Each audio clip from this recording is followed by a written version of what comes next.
Hello, everybody. I'm Larry Ridley. Welcome to the NFL on EA Sports. The running game will be a focus today. The Vikings come in ranked in the top 10 in rush defense, and they'll go up against the Falcons team looking to make a dent in that ranking. Set for the call of this Week 15 matchup, here are Brandon Gaudin and Charles Davis. We are on the eastern side of downtown Minneapolis at the gorgeous new U.S. Bank Stadium. Today we reach Week 15, and we've got a good matchup in store between the Atlanta Falcons and the Minnesota Vikings. Let's go! Hey. And they'll start the drive here with an end around. And he's going to be stopped here on this first play as he gets it to the line of scrimmage and no more. No gain, and it's second down. And a lot of the weight of this offense falls on the shoulders of the running back. That's because the offense knows if they give him any openings, any opportunities, he can turn it into a big play at any time. And he takes this one just shy of midfield all the way to the 49. That coach is always harp on the quarterback reading the defense and getting it to the open man. That's good recognition there. And how about what he did after the catch?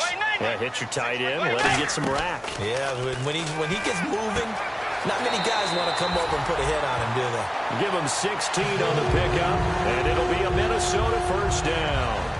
As long as you go through your proper reads and progressions, the drag route can be one of those old reliable plays because usually it's good for a good chunk of yardage, as we just saw there. And those guys like it, right? They can get the ball with a full head of steam. Especially against man coverage, because man coverage, you're typically running away from someone and not worried about traffic coming out on the other end. And he's already got 2 catches on the opening drive. They know he's going to be a handful. And sometimes you game plan for that offensively. You want to make sure that guy touches the ball, and sometimes it just happens naturally. And then you change your game plan. When he has the hot hand, you keep going back to him because he's running routes with confidence as the game goes on. Firing quickly here, and that's complete. 8 yards on the pickup there, and it moves the sticks.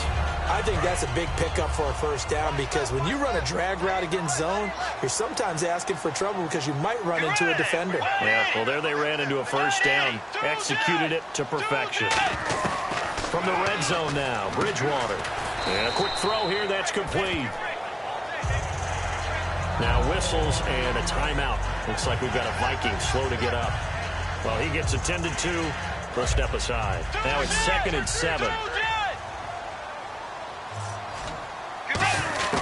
To the air again with Bridgewater.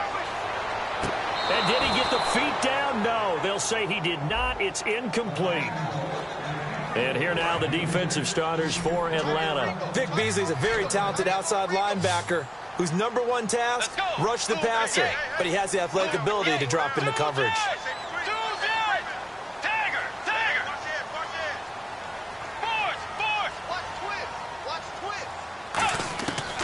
Third down, Bridgewater. This will be caught at about the 3. A nice pickup of 14, and it moves the stick, sets up a 1st and goal. They've made goal line offense a priority on the practice field this week. This is exactly the situation they've been prepping for. Now they'll run it on the toss. And this is going to result in losing yardage. They're driven back to the 8-yard line. It's a loss of 5 there, bringing up 2nd. One thing I know, defensive coaches love it when they don't have to invite their players to the party. This strong safety, you never have to ask him twice to help in run support. He's going to arrive and in a bad mood.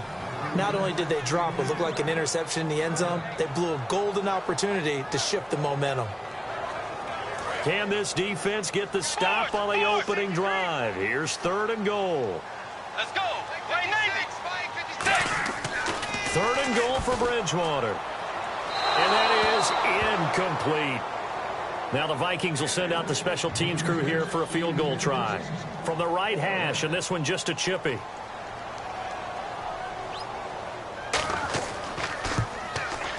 And Zerline's kick is good. And the Vikings have a 3-0 lead. And Charles, they get the field goal. Took them a dozen plays, though. Work with me on this one. You know what I'm about to say, right? Bend but don't break. That's what came into play here for the defense. 12 plays were run at them. They only gave up 3 points. In a lot of ways, that's a win for the defense. And it's a pretty good return here as he'll get it up to the 29-yard line.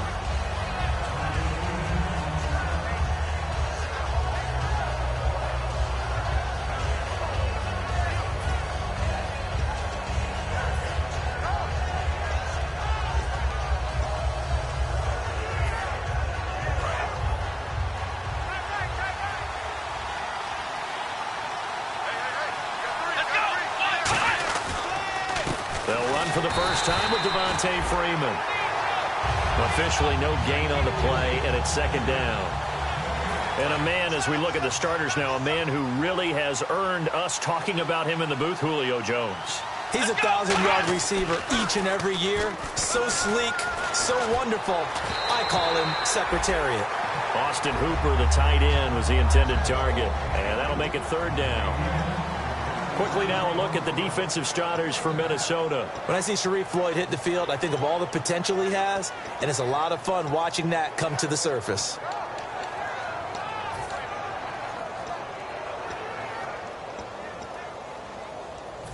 So a ways to go here on 3rd and 10.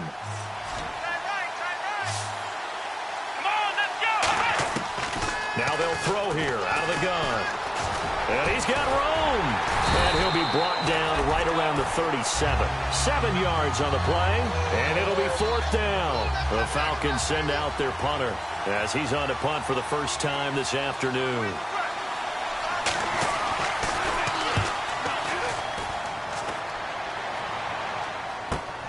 This is taken around the 12. It's a 49-yard punt, but subtract 9 there for the return. And it'll be Viking football here as they take possession. Now the Minnesota offense set to take over again. And they had 3 points last time, but they didn't want 3 points because they were well within range of scoring a touchdown. We'll see if they can do better now. I'm with you on that one. Let's just go ahead and be frank about the whole thing. The only one happy about the 3-point kicker. Exactly. He put it through the post. That's going to help him in contract time. But that offense, they're thinking, let's get in the end zone this time. I don't know if that helped him in contract time. You could have kicked that one through. I don't know about that. Toe bash. I don't know about that. Toe bashed it. Super toe. Back now with Charles Davis. I'm Brandon Gaudin. Second quarter begins with the Vikings holding the football. They've got a 2nd down and 8 to start things out. They'll put 2 receivers left, 2 to the right.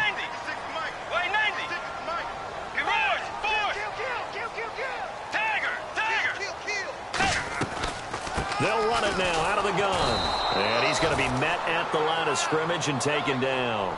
Officially no gain on the play, and they're left with a 3rd and 8. So they go out of the gun, try to delay it on the draw, but nothing there. Yeah, good play by the defense there. They sniffed it out and made sure there were no gaps for him to run. If you're the offense, though, you have to think to yourself, maybe I go play action down the road. To throw is Bridgewater. Got a man, and he hits him in stride. Past the 20. Touchdown, Vikings. A big play there. 75 yards. And the Vikings get the quick strike touchdown.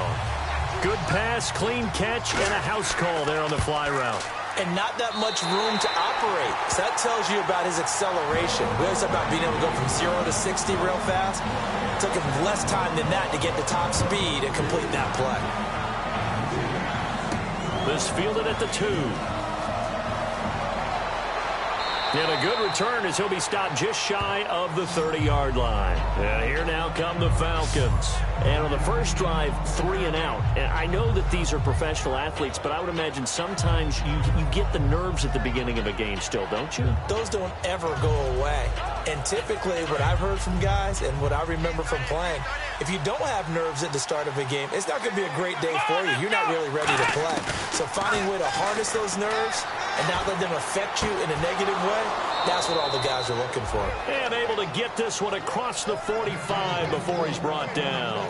He had time, was able to survey the field and find a soft spot in that zone coverage. And that's where it gets difficult for a defender, Brandon. You go to your spots on the field that you have to cover, and when the offense finds an area that you're not in, that's where they throw the football. Making the stop there, Danielle Hunter. No gain on that run, and while the team is down, there's still time to come back and win the football game. If I'm the offensive coordinator, though, I've got to think about moving at a faster pace and maybe opening things up a little bit and throwing it a little bit more. He completes it to Julio Jones. And he'll be taken down, but not before getting this inside the 30. While sometimes it doesn't appear like much, the out route can be very dangerous when you throw it to a guy like Julio Jones. If you try and undercut it, he can turn into a big play. But the reason he's able to get it so often is because of his ability to push people deep, and they have to respect that.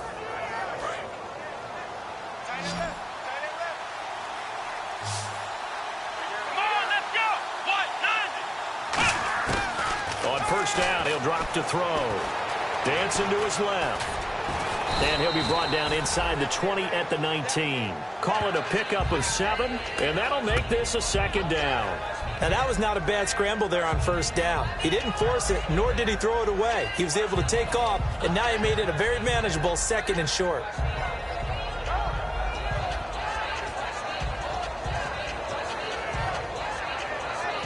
Three yards to go on second down.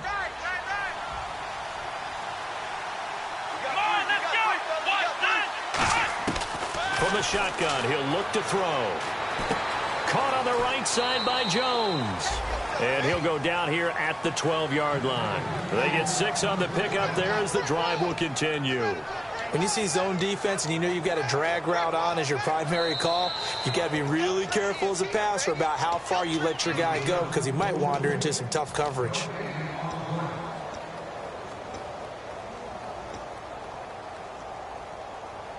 A lot of attention paid this week in practice to red zone offense. The coach was optimistic about how it went. We'll see. Let's go.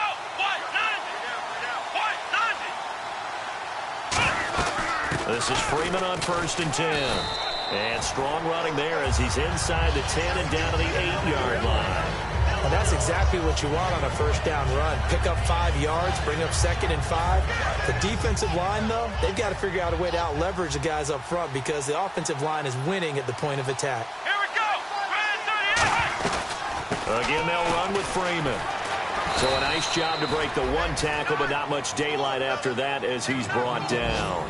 Sometimes play calls boil down to philosophy. You know you're facing one of the top 10 units against the run in the NFL. So do you decide to keep smashing against them, or do you decide to throw the ball here?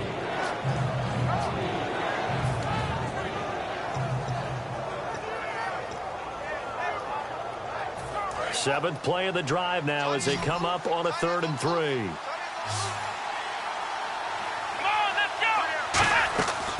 Out of the gun, they'll look to throw.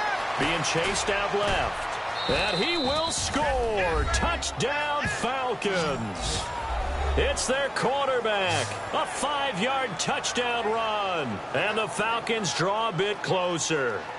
I think everyone in the league talks about finishing, don't they? Doesn't matter whether it's a quarter, a half, a game, a series, whatever. But they're finishing the first half in fine style, putting that one in the end zone. They did, and they didn't leave much time on the clock either. Well done. And Lambeau now, after the touchdown, he'll kick this one away. This is taken at his 4.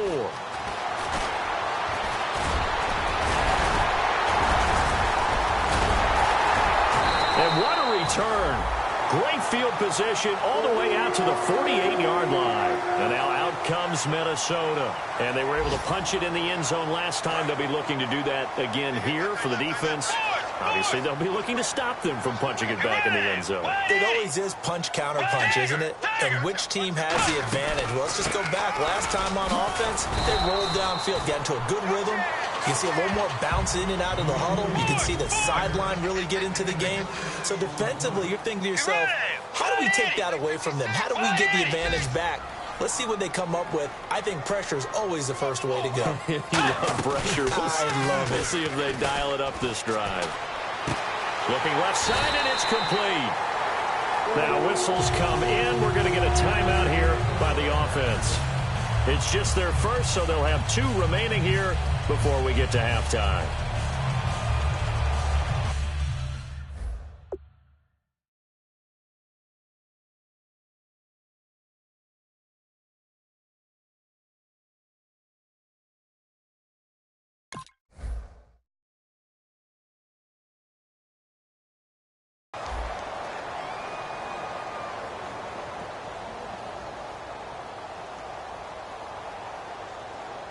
So the offense has it 1st and 10.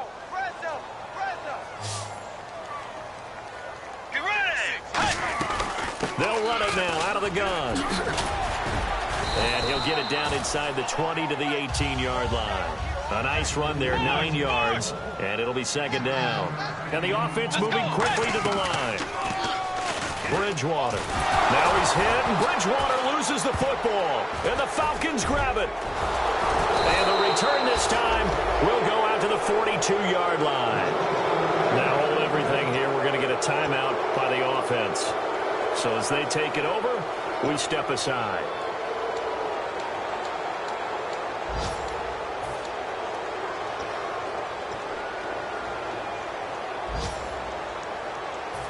And unless this is a quick incompletion, this is likely the last play here of this first half. They'll throw now on the final play. Going to throw right side here, complete. And he's in for the touchdown on the final play of the first half. The prayer is answered. How did they get that done? So we've reached halftime here in a 4-point game. As we'll send you down to Orlando, where Larry Ridley has our EA Sports halftime report. Larry? This one fielded at the 5. Solid return, pretty good field position. They'll start at the 32-yard line. Atlanta now coming out on the field. They have the lead. Now they'll be looking to extend that lead. And this is where I enjoy talking about one of my favorite subjects, tendency breakers, or counters as I also like to call them. You've done things in a certain way in the first half, and they've had ability to see what you've done. They're going to make their adjustments. So guess what? You adjust yourself and try and stay ahead of the pace because you are looking for some separation in this ball game. The adjustment to the adjustment. Without a doubt. Show them one thing, hit them with something else. The play-action fake. They'll look to throw. And that one got tipped. Kind of threw everything off. It brings up third. Well, we're not playing 3 yards in a cloud of dust football anymore. I kind of get why those old-school coaches sometimes didn't want to throw the football. Because if it's popped up in the air, it almost turns into slow motion. And both sides trying to get to the football, and you're holding your breath wondering whether it's going to go good or bad for your team. Oh, the ball comes out on the hit, but they'll say it's incomplete. Not too many things get to a quarterback of this magnitude, but I think it's safe to say that pressure can get to any quarterback. Now, he's obviously a great franchise quarterback, but felt the pressure, threw it incomplete.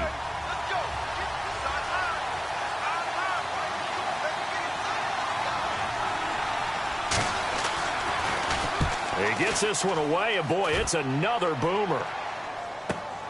And this will be taken at the 13.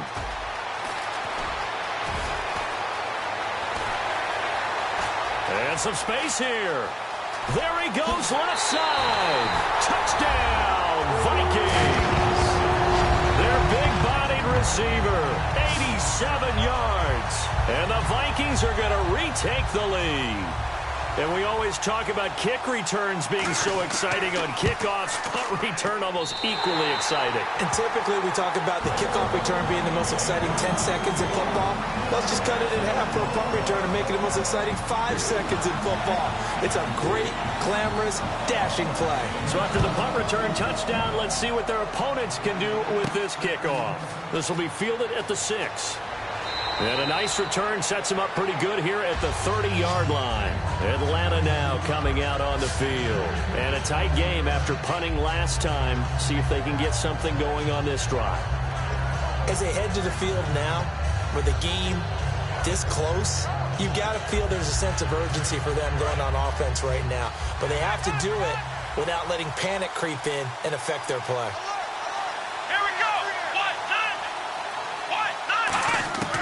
They'll come out throwing here to start the drive. And it's hauled in by Austin Hooper. A nice pickup there of 11 yards, and it'll move the sticks. Okay, when the big guy runs a corner route, you're asking a lot no matter who's covering him. Doesn't matter whether it's a linebacker or a defensive back. Yep. He usually has the advantage because of his body type. And the offense lining up 1st and 10.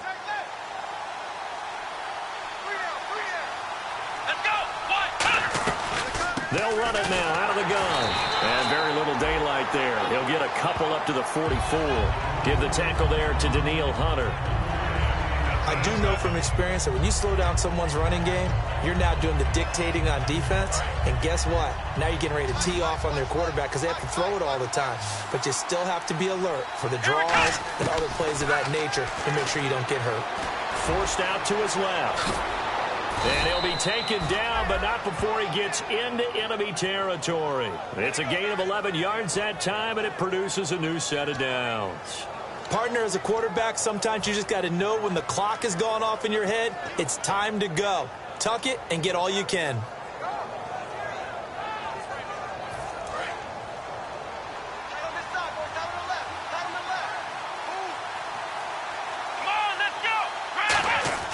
They'll look to throw now on first down. Flushed out right.